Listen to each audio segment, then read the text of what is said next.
Hello again. Welcome to this video.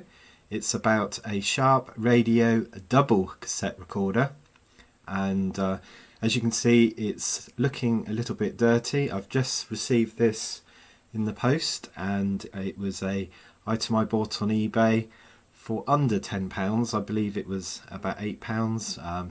Obviously you have to pay shipping, so it bumped the price up a little bit, but not too much. I'm going to give this a clean first, I think, before I attempt to show you much more. This says it's a free amplifier drive system.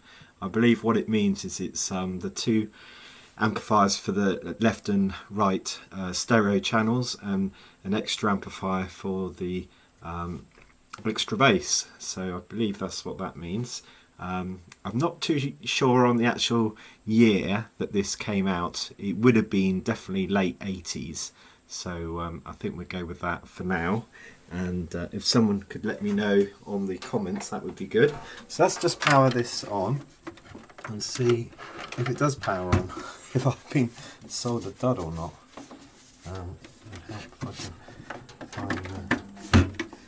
In power. So something else about this particular model is I've seen it in a couple of configurations. So we've got a handle here on the top, but there's also some handles on the left and right, so I would imagine that's the version that is more rare. So let's find out where all the controls are. So the volume, it seems to be emitting a slight hum. Okay, so tape mode, it's on standby as it stands. This is radio. Let's give the radio a quick go. Let's see what we have. So I've just got it set to FM.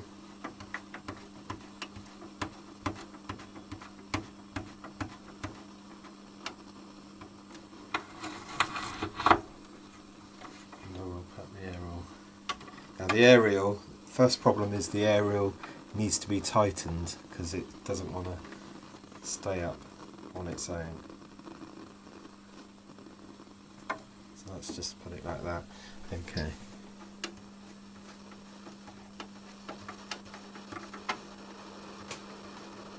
What's interesting is it seems to be locking on here, but we're unable to hear.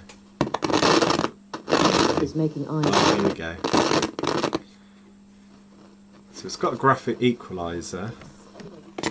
From La Revue de Cuisine is in. And then we'll end with that idea of Jill Nicholson's, which I mentioned earlier on.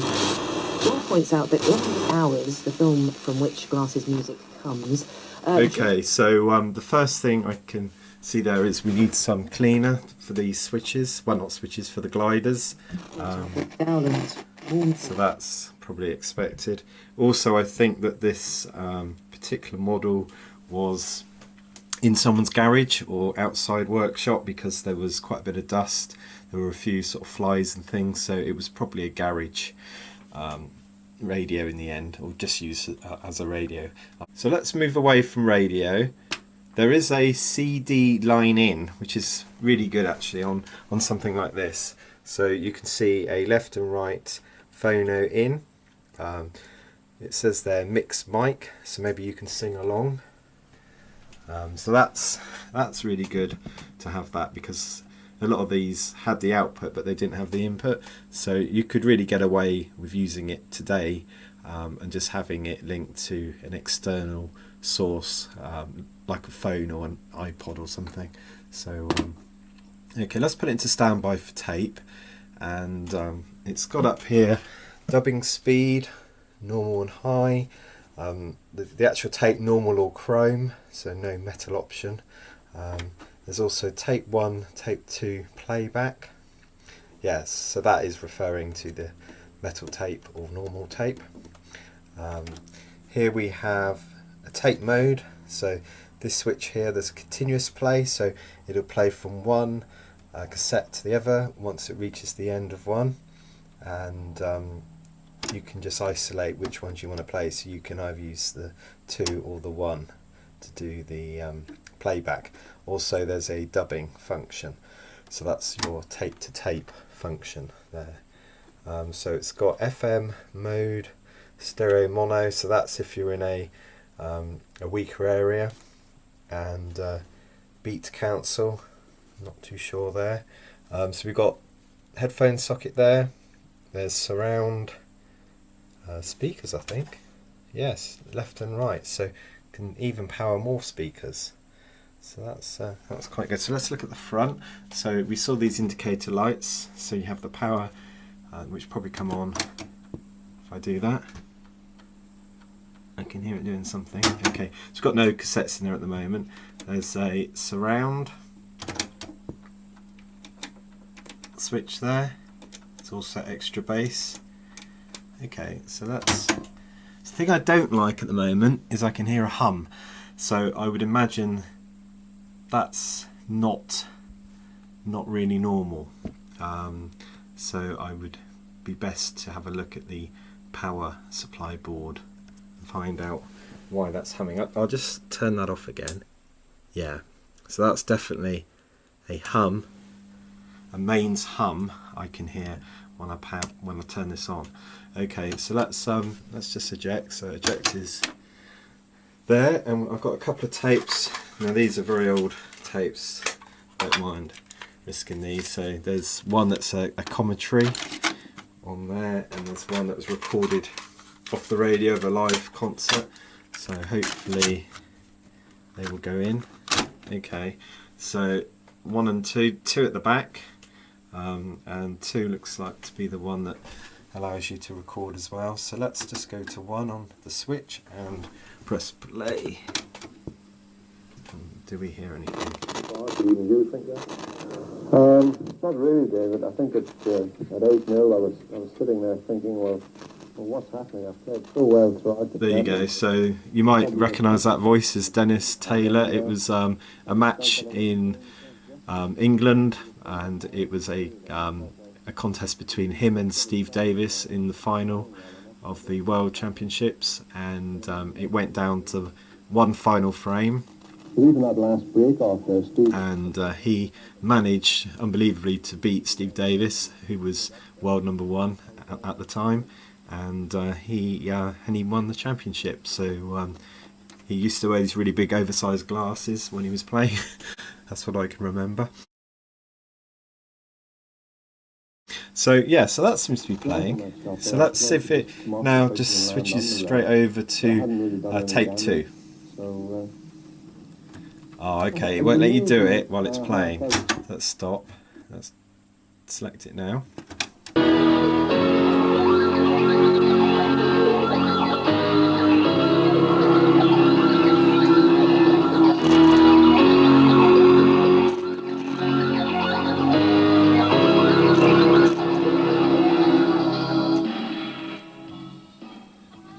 Okay, so this seems to at least be working on the cassette side.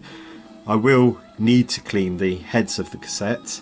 On this particular cassette, it seems to be more centered to the left speaker. Now that could be the head, it could be the recording that I'm using. It probably is the head that needs cleaning, I would say. So just looking through here, you can see that the tape has stopped playing for tape 1. So obviously it's playing tape 2 behind it, but you can't see any wheels going there. So let's just stop that a minute and eject that. And yeah, so inside, when you press play, it actually brings both heads down.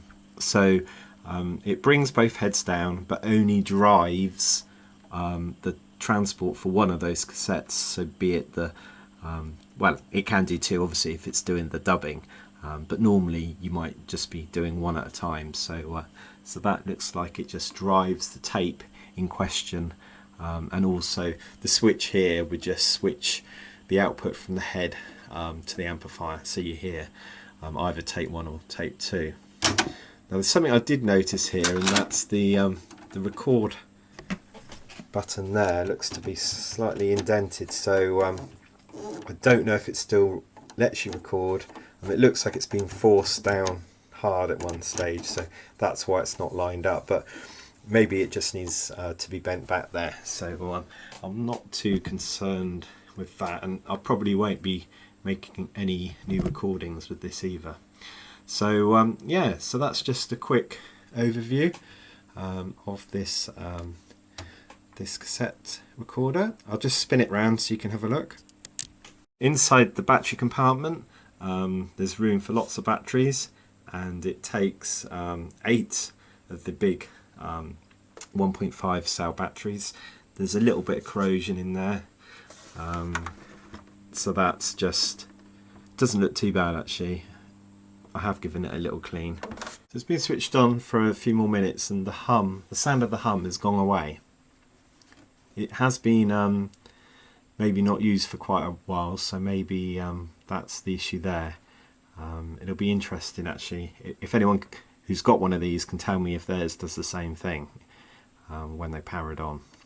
So let's try once more. Okay, so I'm going to swap this over, the one with the music on. I shall swap into number 1, change number 1 up here.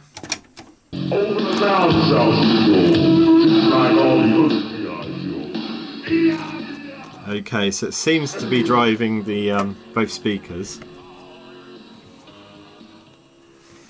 Okay, let's try extra bass, shall we?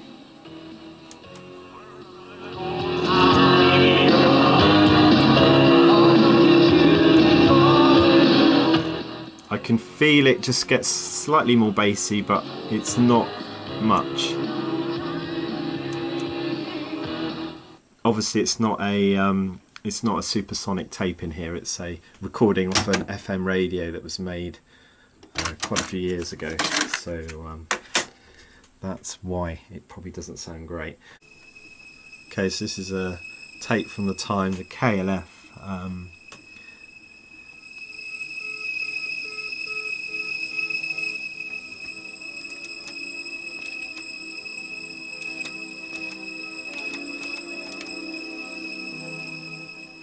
So overall I would say that it's not been a bad purchase for under £10. It does need obviously looking at properly, cleaning up. The tape transport is good because it seems to be that the bouts, if it's got bouts, the bouts seem to be fine, so so that's really good. I haven't really tried fast forwarding it yet, let's just see. So quite interesting with this particular model here is that the cassette decks are not the same, in that we know that only one records, which is expected. They both play back, but the deck at the front only plays and stops. So you can see that from the detail here. So tape 1, play and stop.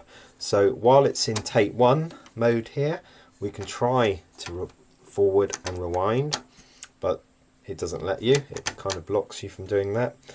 So if we then select tape 2, which is the back one, that one will allow you to press those buttons and will allow you to move the tape.